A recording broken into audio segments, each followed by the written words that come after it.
உள்கட்டமைப்புக்கு அதிக முக்கியத்துவம் கொடுத்து இந்த சட்டமானது கொண்டு வந்திருக்கப்பட்டிருக்கிறது. இந்த சட்டத்தின் மூலம்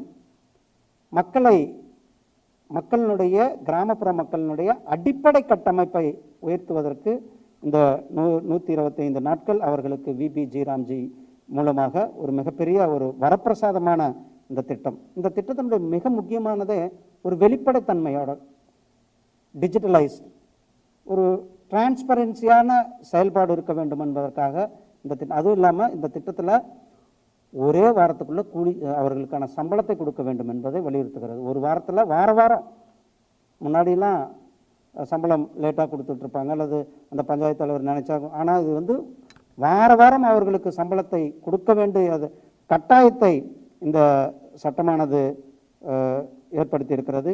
அதே போல் இந்த திட்டத்தில் மிக முக்கியமாக கரப்ஷன் அல்லது போலியாக, ஏன்னா நம்ம தமிழ்நாட்டில் போலியான பயனாளிகள் வந்து அதிகமாக என்ட்ரி இருக்குது. பல கேஸ் எங்களுடைய காரியகர்த்தார்களே அந்த பல கேஸ்கள் கண்டுபிடிச்சோம். குறிப்பாக மதுரை, விருதுநகர் இந்த மாதிரி மாவட்டங்கள்லாம் நிறைய போலி கிளைம்ஸ். அதையெல்லாம் களையெடுக்கின்ற சட்டமாக இந்த விபி ஜீராம்ஜி வந்திருக்கிறது.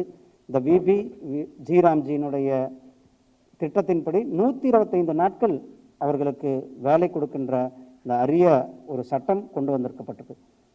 அப்போது இன்னைக்கு இந்த சட்டத்தை அவங்க பாராளுமன்றத்திலெல்லாம் ஒன்றுமே சொல்லாமல் இன்னைக்கு இங்கே வந்து தேர்தலுக்காக எலெக்ஷனுக்காக